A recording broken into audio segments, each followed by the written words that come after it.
talk a lot about pottery today, and mainly African pottery, because that's my core business, as they say today. So I will ask of you a little leap of imagination as to how it relates to your different detailed archaeological fieldwork. History is in the details. So indeed, I think that the principles of this conference are very good ones. And as we have seen, I want to say that everything I'm going to see today basically is a way to add something, a layer to our thinking. I'm going to explain that. But I still think, I'm an archaeologist at heart, that there is nothing that beats a very detailed and very thorough archaeological analysis. There is nothing in the ethnographic world that will give you a ready-made answer for the interpretation of the past. That comes with thorough archaeological investigation. What we're doing is just providing a testing ground and a playground for thinking about these things. So why am I talking today with my colleagues Olivier Gosselin and Agnès Vocat? Basically, it comes from a feeling of frustration. Working in the field of African pottery, meeting with Olivier regularly, who's a friend who's also working on Africa, but I'm more an archaeologist, he's more an anthropologist, let's say, even though he's truly an archaeologist. And Agnès Vocat is working in the Middle East on antique cooking wares.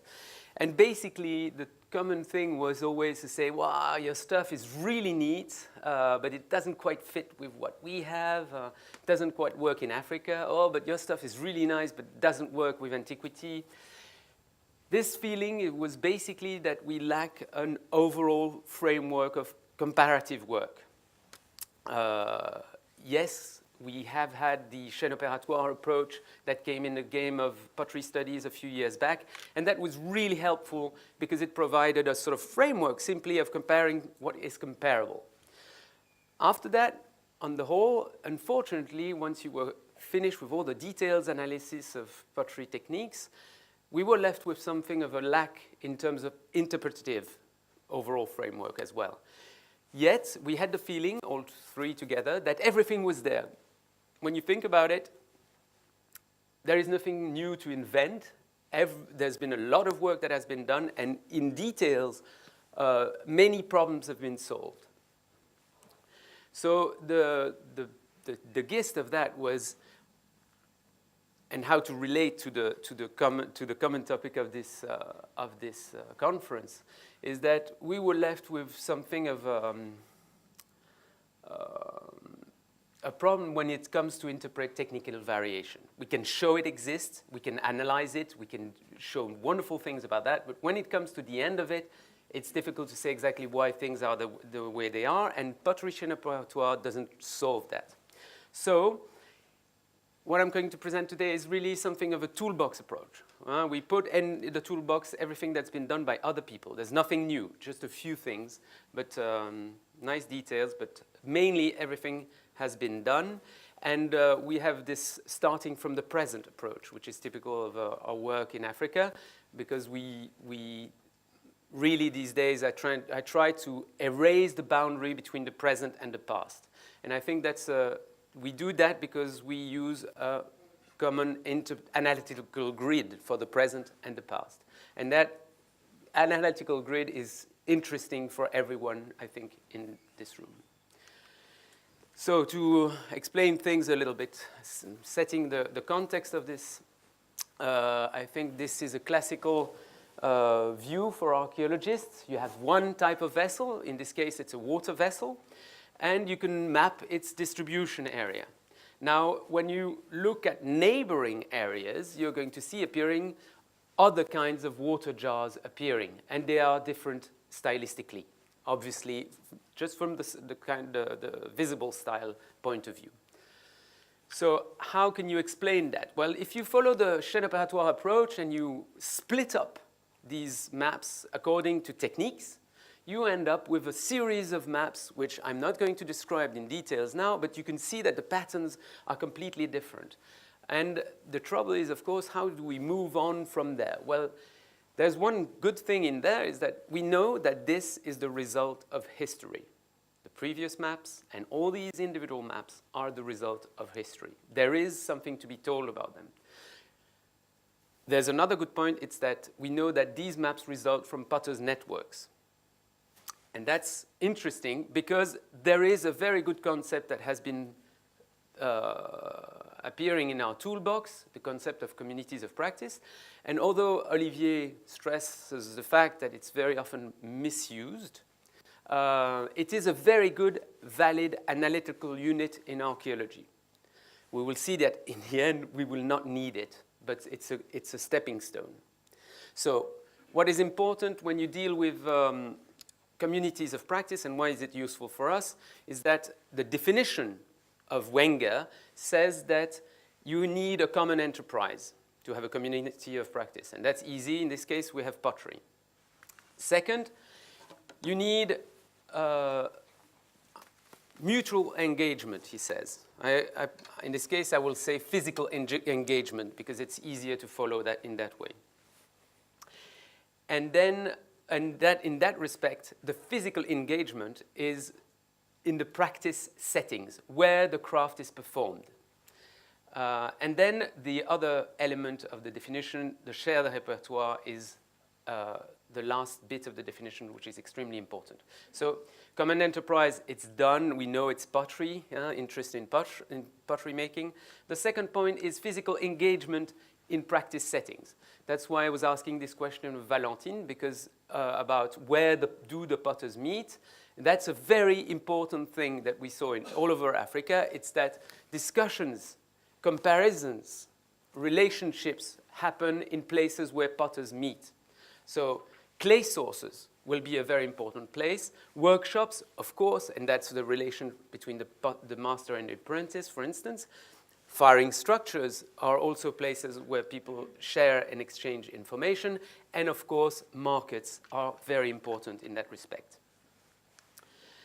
Now there's the notion of shared repertoire, or you could say tradition, but a repertoire is not a tradition, it is a more narrow definition. Here I wanted to keep in mind that I'm following all this is following a single type, the one I showed you at the beginning, a jar, a water jar, for instance.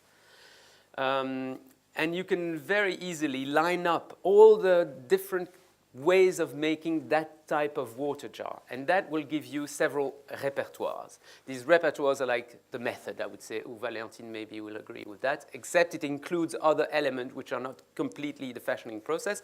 You could add to that repertoire any archaeological information you want. You will see that after that, we will need to map these repertoires. That's how you start unfolding things. But this is the strict definition of the ways of making a single type. Now, we have to keep in mind that there's a certain degree of latitude in such a thing. Everything that I say is trends and tendencies, but potters are not like this. So, for instance, here you have the fact that these repertoire, they're just like a set of collective rules with a degree of change possible. And here you have the example of a water jar from Mali, where the decoration changes only, personal expression happens only in that small band just here. And you see here a sort of set of all the possible variants that are personal expression in that, for that potter.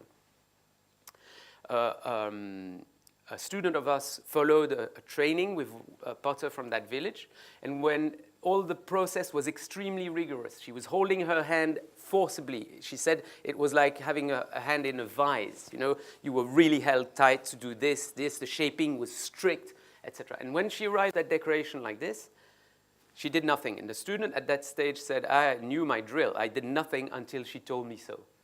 And then she said, what are you can go. Now it's personal expression. Express yourself. And so she took the brush and the paint, and she was about to start when the potter stopped her again, said, you can express yourself, but don't do n'importe quoi. So there again, there was the structure and there was the variation. Now, in that artisan's perspective, of course, this is where you see that it's important to keep to compare things which are comparable. And that's why we were focusing on a single water jar, because for potters of this village, this is the style of market pottery. That's not including household, domestic things, which are made slightly differently for the house. But this is for the market, and the style, although the style is unmistakable, there are degrees of variations, etc. So when you build repertoires, you have to focus on a single type so as to make sure that you're not going to make some undue comparisons. Then in the latitude that is also that of artisans, there are some changes, technical changes, which are acceptable. We will come back to that very important notion later. But for instance, there's a place in Cameroon where the most typical rocking bracelet, that was the way of doing a specific kind of decoration on the band, on the shoulder of the vessel, was replaced by the twisted string roulette, which filled the same space in a handsome manner. And that change was acceptable for potters. Now, there's also a very important thing, is that repertoires are constitute a reference framework, which is very important for potters as a way to relate to compare themselves to their neighbors, etc. And here you have the example of clay recipes in a village. And what you can see here, this is coming from Olivier Gosselin's work in Niger, that the way blacksmiths and weavers prepare the clay for the same kind of vessels sold in the same market changes. And that's because they do not want to be mistaken. They want to keep their specificity somewhere. So again, history is in the details, identity, borders and frontiers can be hidden in very small details of the chaîne opératoire. Now, how are these communities of practice changing? How are things changing in the technologies that they are performing? Well, according to Wenger, again, studying communities of practice in the modern world, he suggested two major mechanisms. And for the moment, we have not been able to prove him wrong for pottery in Africa. So it always fits with these two mechanisms. You have two basic mechanisms. The one is alignment, and that is coordination of action. You will simply do as the other one is doing. And the classic example of that is the relationship between master and apprentice in the workshop. The second mechanism at work is imagination. He calls it travail d'imagination. And this is simply that the technology has to make sense. Things have to make sense. If they don't, refusal is on making sense. Here you have the example, the classic example of this vessel in this water jar I was discussing earlier, coming from the region of Niamey in Niger. They are considered in a very big region as the most beautiful wedding jars you can offer someone. But they are made only in one quarter, and no one will copy them because they are made by slaves. Well, they're not known as slaves, but everyone knows they are slaves, let's say. And no potter wants to be mistaken for a Tuareg slave. So these guys hold a monopoly in practice. Now you're going to tell me, very nice idea, the definition is clear, and we can see that in archaeology and this community of practice thing. But how are we going to identify that? Is there any chance of identifying that really? Well, as always, nothing is perfect, but C14 doesn't work everywhere either. But there are contexts in which you could, I think, identify communities of practice. But that needs to be mapped. You need mapping. This is a crucial thing about talking about technology. So you need to map the repertoires that you have identified. And with this sort of very simple repertoires I was showing you earlier, you can see that you have here two distinct repertoires, let's say the black one and the orange one. And then the classic question in archaeology will be, how can we explain these repertoires? What is the connection between these points? I think that in the end, whatever I say for all the way down from here, there are really three rules, absolute rules. For once, Valentine, I agree with you, it's an absolute rule. Not for once, there are many things, but I remember disagreeing on something else, that's why I'm coming back to. But the real thing is this separation, difference, variations like this are due to one. Let's say we're in archaeology, so the first one will be chronological distance. These people don't live in the same time frame, they're not doing the same, and there's all sorts of reasons why. You couldn't have spatial distance. People do differently because they live far away from each other. And now if you manage to prove that people live in the same time frame and in the same geographic frame, there is social distance. And those three things rule everything.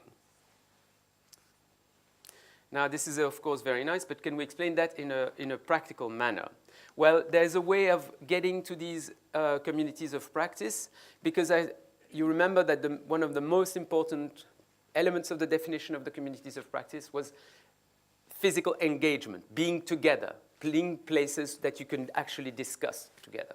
So I grant you that identifying the markets where potters may have met is very difficult, but as Valentine's work in the Levant showed, you can do very detailed petrographic analysis and gain a very detailed understanding of the process in terms of raw material selection and recipes.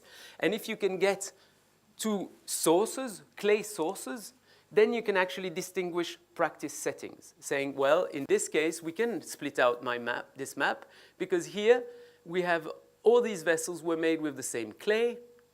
This one too, actually, is way out.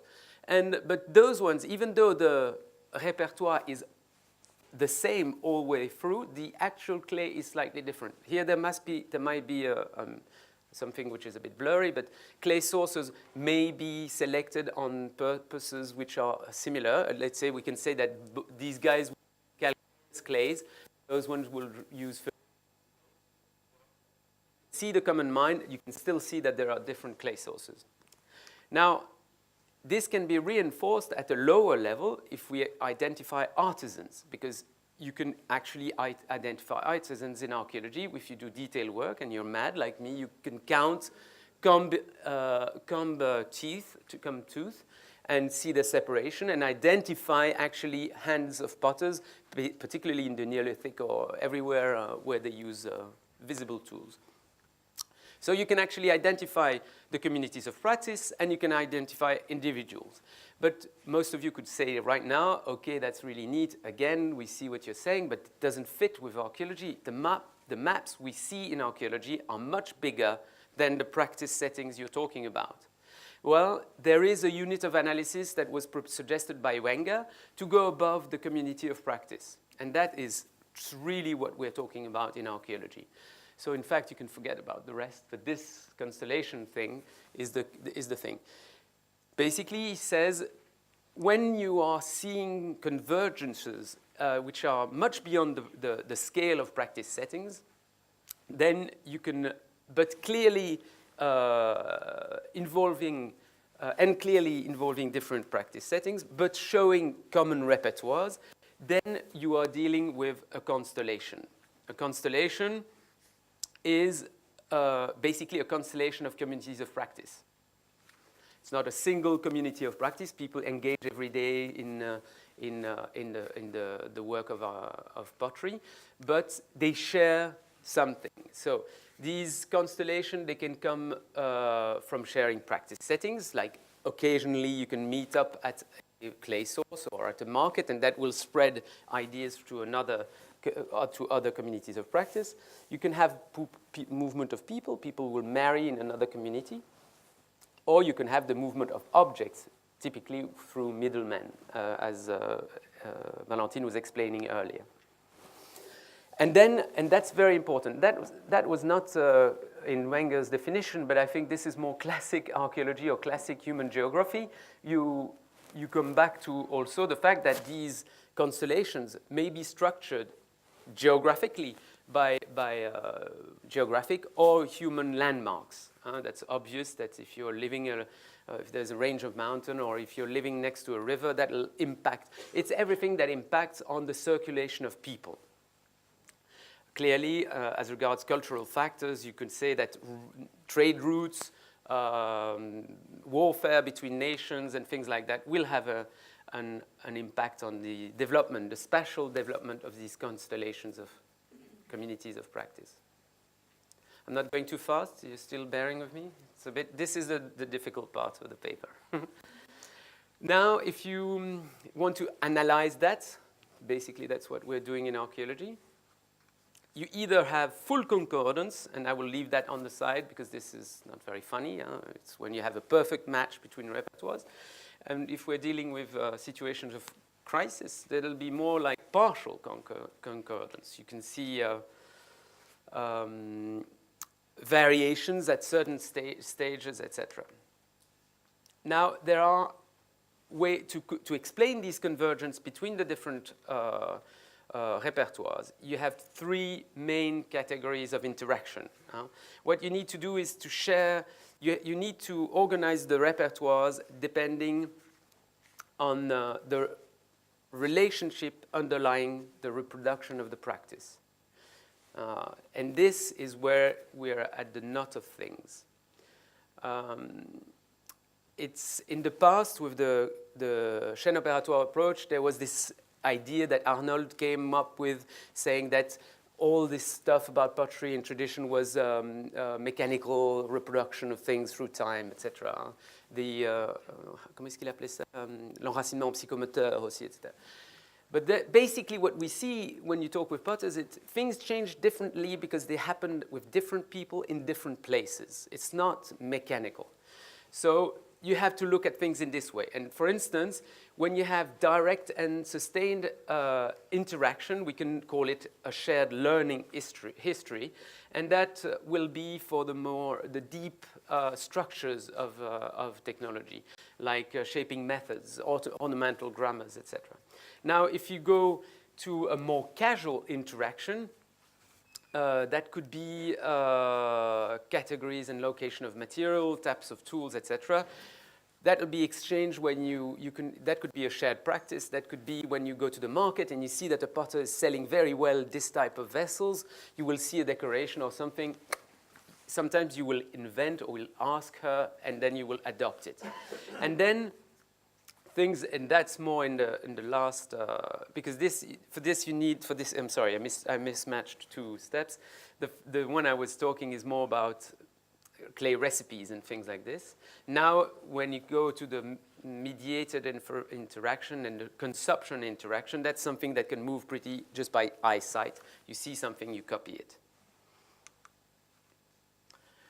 So if I go back to our little hypothetical example, you can see that we can look at things here and say that, in fact, all the orange dots, they have a shared learning history as compared to the other one.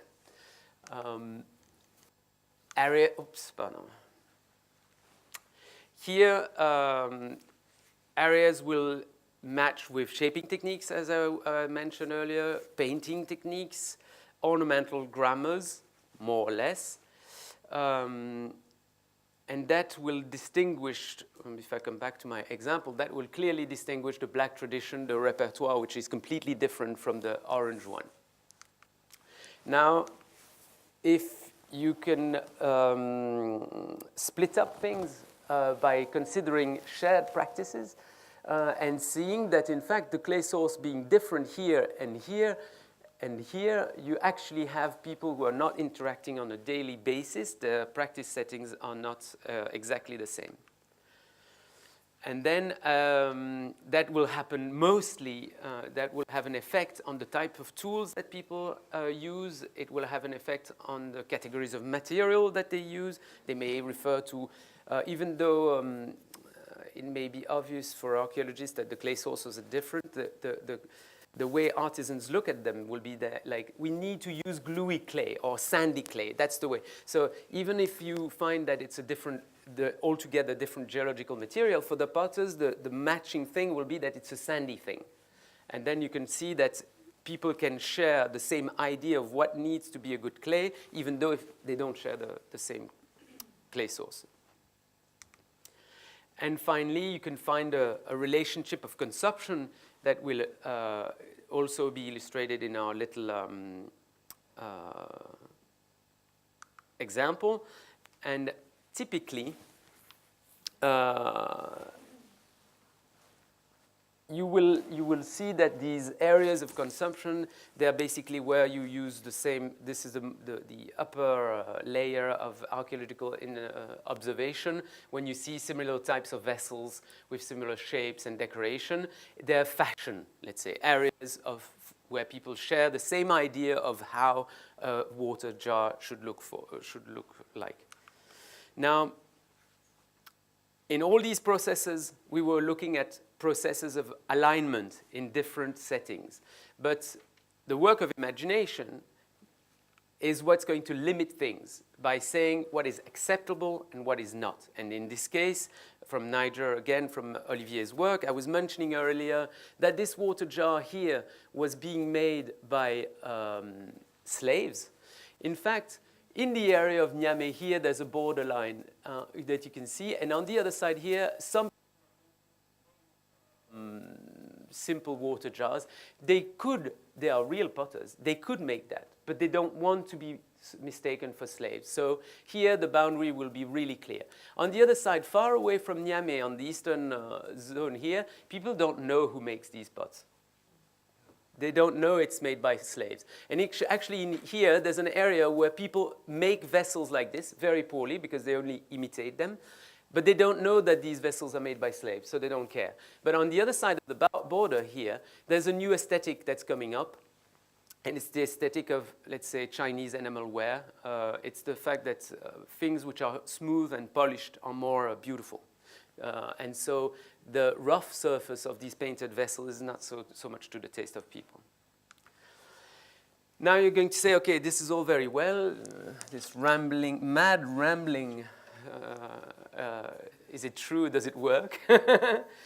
And how does it fit with the theme of the conference? Well, the trick is, for me, this thing about crisis is just, it's always the same thing. It's interpreting variability. And to do so, I think that what I'm trying to show today is that if you map repertoires, if you build repertoires, and if you map them in space, then you will see things appearing. And in this case, I want to show you what happens when you look at an area which is most definitely in crisis, and it's in Katanga, in the Democratic Republic of Congo.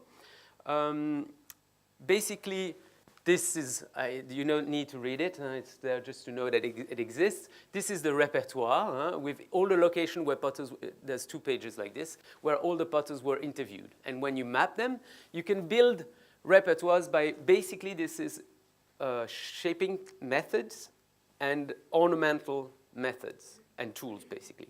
So you can build, I don't call it a tradition because this is just 2 aspects of the chaîne opératoire, but it already allows you to map things, and you can put an A, B, C, D tradition, much as you would do in archaeology, I guess. And if you look at, I don't have the time here to detail this map, so I'm just showing it like this to discuss it with you, but if you look at first glance, if you look at every step of the manufacturing process, and even if you look at these repertoires, it's a mess. It's a mess. There are things everywhere. You can see tendencies, but basically there are traditions a bit everywhere, and it makes no sense. It makes no sense until you actually look at the life of potters and their ancestors, and then you can start drawing arrows in the landscape.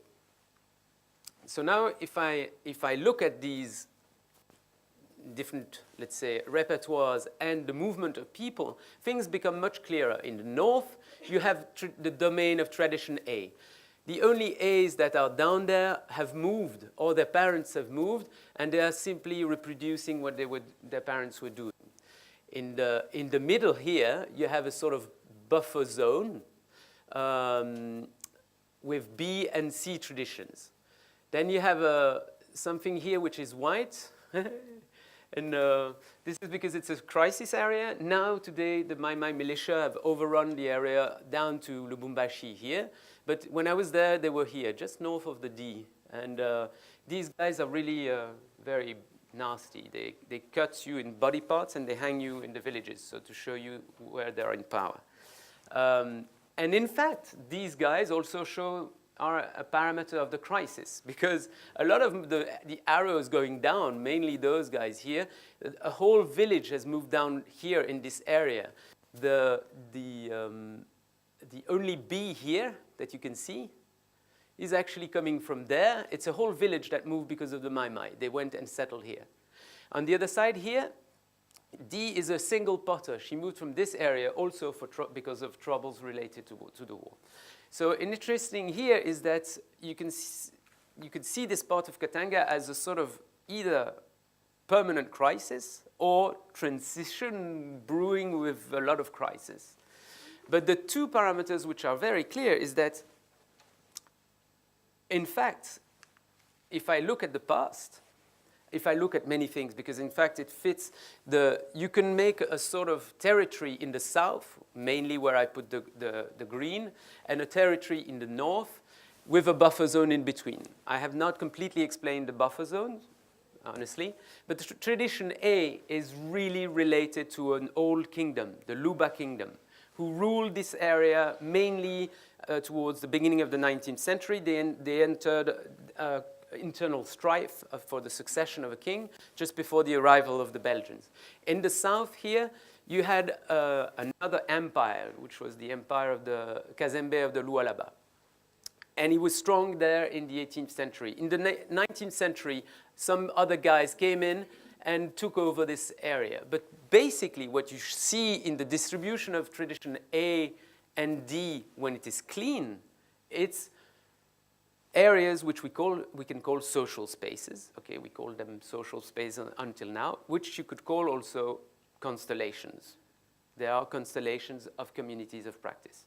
And the trick is, you can see that in a single time you have one ancient form, social space or constellation, which will linger in the landscape. And I call it the remanence of social spaces.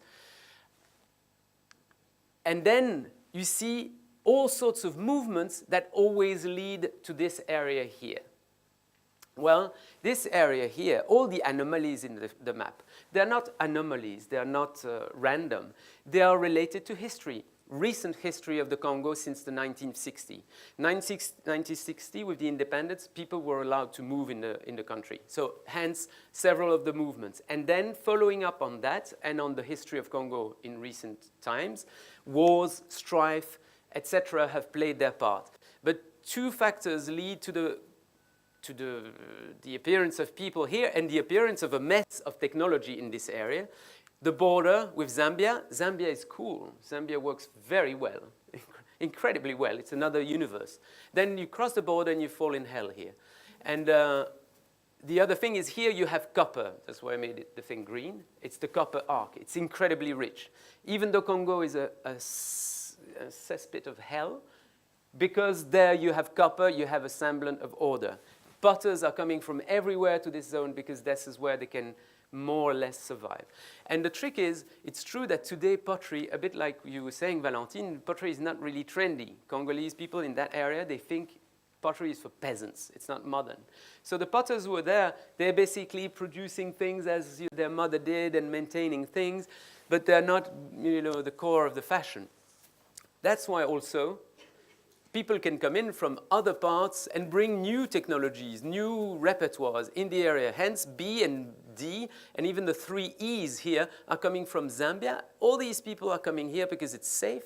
And the fact is the technology is becoming extremely confused. We're in a transition, maybe period, as you were putting it, Valentine. But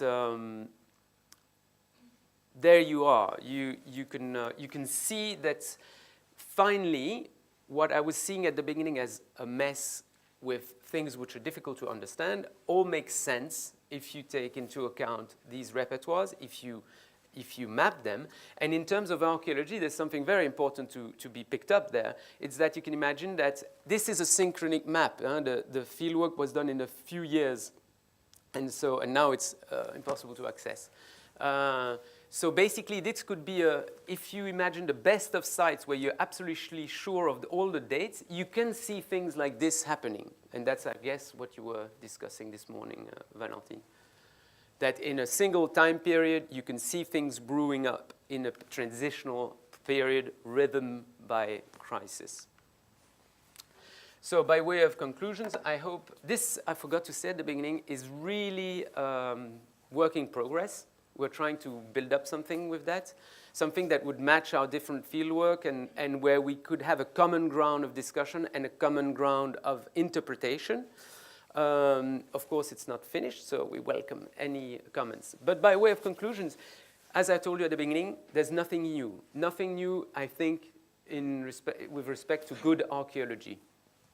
First, you need to choose a single type of vessel when you work on something. If you start mixing up the types, then it's another kind of discussion. You need to set a spatial scale, and that will need to include variation. So you need to build up your frame. If it doesn't change in your field of work area, then increase the scale until you see variation. Then, of course, there's a chronological scale. You have to narrow it down as much as possible.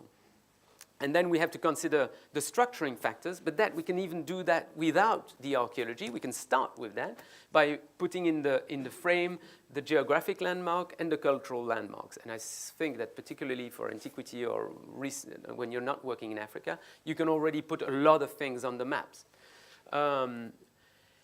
Then there's the question for me of the analytical units that was really crucial, and I hope to have shown you that we have the potter, we have the community of practice, which are valid archaeological units, in my opinion, and then you have this constellation, which is a good word because it relies on the rest. It's not like culture areas, it's not like social spaces, which I use myself, which are in fact black boxes because you don't know exactly what you're talking about.